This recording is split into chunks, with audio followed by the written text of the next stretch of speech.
आज माझा वृत्तवाहिनीत आपल्या सगळ्यांचं स्वागत। वळूयाच्या काही ठळक घडामोडींकडे। राष्ट्रवादीचे आसूड फटकाराचे अभिनव आंदोलन। मोदी सरकारच्या नोटबंदीच्या हुकुमशाही निर्णयाच्या विरोधात काँग्रेस पक्षाच्या वतीनं घंटानाद आंदोलन आणि ठाणे पोलिसांच्या अंमली पदार्थ विरोधी पथकानं कंपनीतून तब्बल 115 टन अंमली पदार्थ केले जप्त। आपलं शहर स्वच्छ, सुंदर आणि नेटनेटकं ठेवणं ही आपली जबाबदारी आहे, हो ना?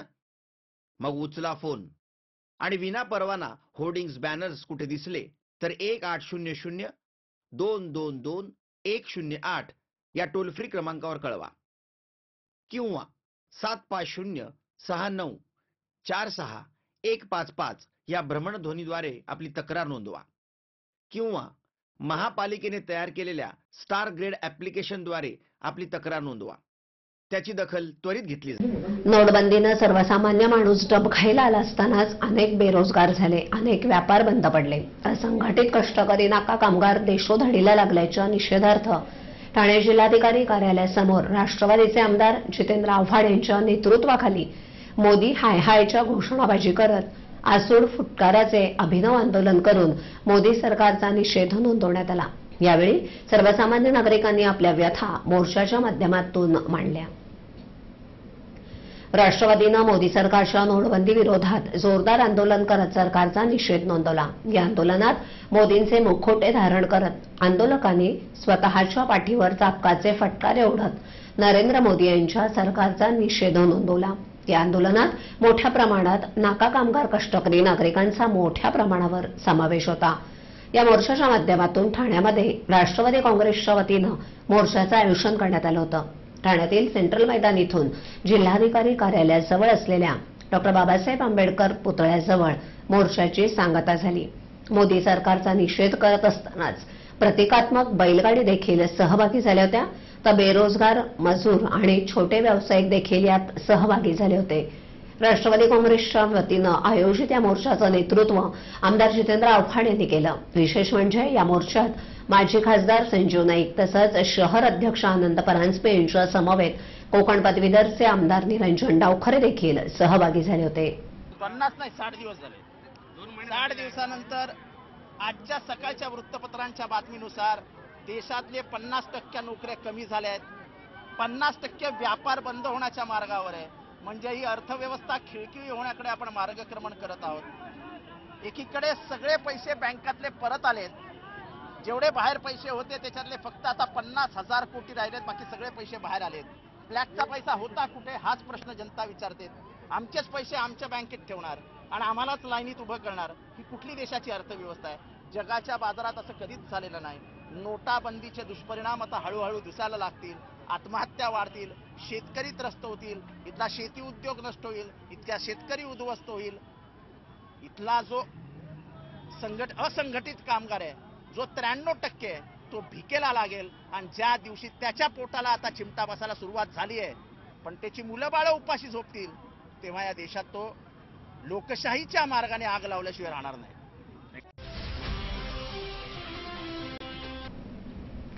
केंद्र सरकारनं नोटबंदी करून सर्वसामान्यांचं कंबरडं मोडले। यामुळे नाराज झालेल्या महिलांनी निषेध करण्यासाठी ठाण्यात काँग्रेसच्या वतीनं थाळीनाद तसंच घंटानाद करून केंद्र सरकारचा निषेध केलाय।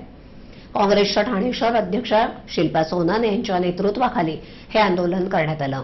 ठाणे काँग्रेस कार्यालयापासून निघालेल्या मोर्चाची सांगता बाजारपेठ जिल्हाधिकारी कार्यालय इथे झाली। महिला काँग्रेसच्या वतीनं आयोजित करण्यात आलेल्या या मोर्चात मोदींच्या विरोधात घोषणा देत असतानाच मोदी सरकारच्या विरोधातील फलक घेऊन देखील काही जण सहभागी झाले होते।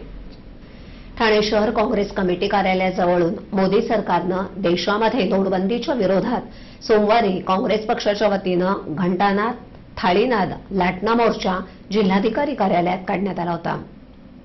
अखिल भारतीय काँग्रेस कमिटीच्या निर्देशानुसार महाराष्ट्र प्रदेश काँग्रेस कमिटी अध्यक्ष अशोक चव्हाण आणि महाराष्ट्र प्रदेश महिला काँग्रेस कमिटी अध्यक्षा अॅडव्होकेट चारुलता टोकस यांच्या मार्गदर्शनाखाली ठाणे शहरात काँग्रेस पक्षाच्या वतीनं मोदी सरकारच्या नोटबंदीच्या विरोधात काँग्रेस पक्षाच्या वतीनं घंटानाद, थाळीनाद आंदोलन करून मोर्चा काढण्यात आला। या मोर्चाचं नेतृत्व महाराष्ट्र प्रदेश महिला काँग्रेस कमिटीच्या सरचिटणीस आणि ठाणे प्रभारी निर्मला म्हात्रे आणि ठाणे शहर महिला काँग्रेसच्या अध्यक्षा शिल्पा सोनाने यांनी केलं।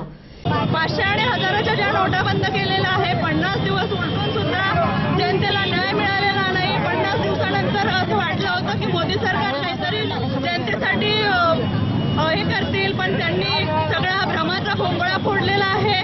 मोदी सरकार काहीही जनतेसाठी न्याय देऊ शकणार नाहीये. म्हणून हा भांडाफोड त्यांचा थाळीनाथ मोर्चा आम्ही काँग्रेसच्या वतीने मोदीचा निषेध करण्यासाठी आणि जनतेचा आवाज हा आपल्या सगळ्यांपर्यंत पोहोचवण्यासाठी मोदी सरकारचा निषेध आम्ही करत आहोत. रस्ता सुरक्षा अभियानाचं उद्घाटन अभिनेता रणवीर सिंग यांच्या हस्ते करण्यात आलं. ठाणे प्रादेशिक परिवहन कार्यालयातर्फे रस्ता सुरक्षा अभियानास सुरुवात करण्यात आली. यावेळी अभिनेता रणवीर सिंग यांच्या हस्ते उद्घाटन करण्यात आलं. तसंच यावेळी ठाणे पोलीस आयुक्त परमवीर सिंग, ठाणे महानगरपालिका आयुक्त संजू जयस्वाल, उपप्रादेशिक परिवहन अधिकारी जे.बी. पाटील आणि अधिकारी वर्ग उपस्थित होता. नहीं, आई मीन आज के दिन तो खास करके ऐसा नहीं होना चाहिए. आज का पूरा आयोजन इसी बारे में है कि जो हमारे नियम हैं वो यंगस्टर्स को हम समझाएं, बताएं, स्ट्रेस करें दी इम्पोर्टेंस ऑफ रोड सेफ्टी. तो आज ही के दिन एक बंदा मोटरसाइकिल पर बैठा था, पीछे बैठा था पिलियन पर, उसने हेलमेट नहीं पहनी थी, बोला आगे जाके पहन लूंगा. मैंने बोला नहीं, ऐसा तो नहीं हो सकता. आज बच्चों के सामने भी have to set an example, सही मिसाल देनी पड़ेगी. तो मैंने बोला भैया तू उतर जा, हेलमेट पहन ले और फिर चल जा. तो आज बहुत ही मजा आया. बहुत मजा आता है जब यंगस्टर्स के साथ इंटरैक्ट करने को मिलता है. उनकी एनर्जी मुझे इन्फेक्ट करती है. So many of them came out today to attend this and get this important message about road safety. खास करके ऑर्गेनाइजर्स का मैं शुक्रिया अदा करना चाहता हूँ. मुझे यहाँ बुलाया, मुझे मौका दिया एक अच्छा पॉजिटिव मैसेज यूथ को देने का ऐसे पैमाने पर. और बहुत ही मज़ेदार इवेंट था. काफ़ी इम्पोर्टेंट पर्टिनेंट मैसेजेस दिए सब लोगों ने, ऑल द स्पीकर्स. और एक और बड़ी बात है, I got to interact with the officers of Thane police to do such wonderful work. अक्सर मौका नहीं मिलता उनको थैंक यू बोलने का, तो आज मौका मिला, बहुत ही अच्छा लगा.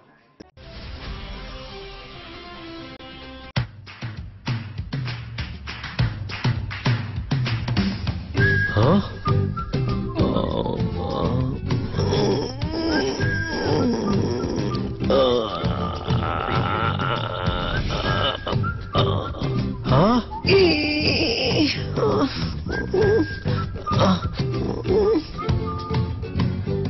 To do the DTH recharge immediately, just click on TJSP Smart Money.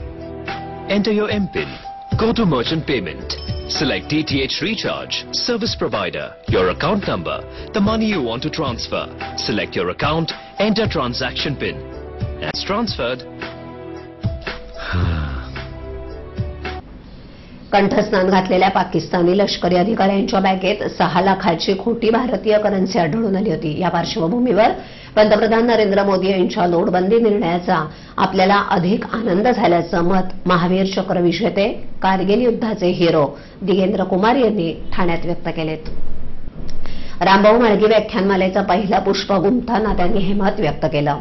Kargil कसं घडलं हा त्यांच्या व्याख्यानाचा विषय होता. ठाण्याचे आमदार आणि व्याख्यानमालेचे अध्यक्ष संजय केळकर अध्यक्षस्थानी होते. व्याख्यानमालेचं यंदाचं हे 31वं वर्ष असून मोठ्या संख्येनं उपस्थित राहून लोकांनी त्याला भरघोस प्रतिसाद दिला. दिगेंद्र कुमार यांनी कारगिल युद्धात प्रत्यक्ष भाग घेऊन विलक्षण पराक्रम केला. स्वतः 8 गोळ्यांनी जखमी होऊन सुद्धा पाकिस्तानी लष्कराचे 11 बंकर्स उद्ध्वस्त करून शत्रूच्या 48 सैनिकांना यमसदनिपात होण्याचा त्यांनी पराक्रम केला. हिंदुस्थानाच्या सैन्य दलात त्यांचा कोब्रा या नावानं उल्लेख होत असे. कोब्रा नावाचा विषारी नाग जेव्हा दंश करतो त्यावेळी माणूस हा हमखास मरतो. त्याचप्रमाणे दिगेंद्र कुमारांच्या तावडीत सापडलेल्या शत्रूचा सैनिक जिवंत राहत नसे म्हणून त्यांना सैन्यात कोब्रा या नावानं हाक मारत असत. पाण्याचा क्षणार्धात बर्फ होणाऱ्या आणि गारठून टाकणाऱ्या कडाक्याच्या थंडीत शत्रूला पाणी पाजण्याचं काम या बहादर सैनिकांनं केलं. भारताचे लष्कर प्रमुख जनरल मलिक यांनी स्वतःच्या हातानं मिठाई भरवून दिगेंद्र कुमार यांचं कौतुक केलं. युद्धामध्ये शत्रूशी लढताना विशेष पराक्रम गाजवून शहीद झालेल्या सैनिकाला महावीर चक्र मरणोत्तर प्रदान केलं जातं. पण दिगेंद्र कुमार एकमेव कमांडो असे आहेत की ज्यांना तत्कालीन पंतप्रधान अटल बिहारी वाजपेयी सरकारनं जिवंत असताना महावीर चक्र प्रदान करून त्यांच्या शौर्याचा गौरव केला. कारगिल युद्धाचे ही रोमहर्षक आणि स्फूर्तदायी कथा ऐकताना अवघे श्रोते मंत्रमुग्ध झाले होते. ठाणे पोलिसांच्या अंमली पदार्थ विरोधी पथकानं अंबरनाथ स्थित एका कंपनीतून तब्बल 115 टन अंमली पदार्थ जप्त केलेत. जप्त करण्यात आलेल्या अंमली पदार्थांची किंमत 19 कोटी रुपये इतकी असून या प्रकरणात 4 जणांना अटक करण्यात आल्याची माहिती ठाणे पोलीस आयुक्त परमवीर सिंग यांनी दिली. 6 जानेवारी रोजी 2 जण ठाणे परिसरात अंमली पदार्थ घेऊन येणार असल्याची माहिती अंमली पदार्थ विरोधी पथकाचे सहाय्यक पोलीस आयुक्त भरत शेळके आणि पोलीस उपनिरीक्षक अमोल वालछाडे यांना मिळाली. त्यानुसार अंमली पदार्थ विरोधी पथकानं सापळा लावून लवकुश पप्पू गुप्ता आणि अमित भीमराव गोडबोले या 2 संशयितांना आनंद दिघे टॉवर इथून ताब्यात घेतलंय. या दोघा संशयितांची चौकशी केली असता त्यांच्याकडे 6 किलो अल्प्राझोलम नावाचा अंमली पदार्थ आढळून आला.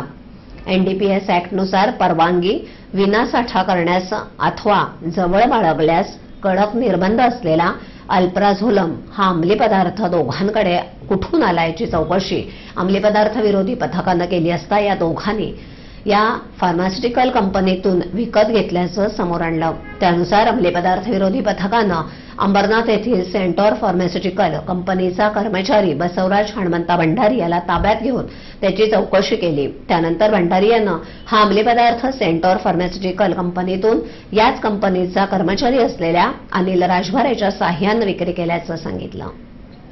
आजच्या ठळक घडामोडी शेवटी पुन्हा एकदा. राष्ट्रवादीचे आसूड फटकाराचे अभिनव आंदोलन. मोदी सरकारच्या नोटबंदीच्या हुकुमशाही निर्णयाच्या विरोधात काँग्रेस पक्षाच्या वतीनं घंटानाद आंदोलन. आणि ठाणे पोलिसांच्या अंमली पदार्थ विरोधी पथकानं कंपनीतून तब्बल 115 टन अंमली पदार्थ केले जप्त. आपल्या विभागातील काही सूचना अथवा समस्या असल्यास आमच्यापर्यंत जरूर पोहोचवा. आम्ही तुमचा आवाज नागरिकांपर्यंत नक्की पोहोचवू. आम्हाला संपर्क करण्यासाठी आमचा पत्ता आवाज माझा 103 सायलेक आदर्शनगर समोर कोलबाड रोड ठाणे पश्चिम. आमचा दूरध्वनी क्रमांक 9773033326. आमचा ईमेल आयडी awazmaza.tvnews@gmail.com. आवाज माझावरील एखादी बातमी पाहिजे राहून गेली असल्यास युट्यूबवर ती तुम्ही पाहू शकता. तर मग उद्या पुन्हा भेटू याच वेळी याच ठिकाणी काही नवीन घडामोडींसह आवाज माझा वृत्तवाहिनी. तोपर्यंत नमस्कार.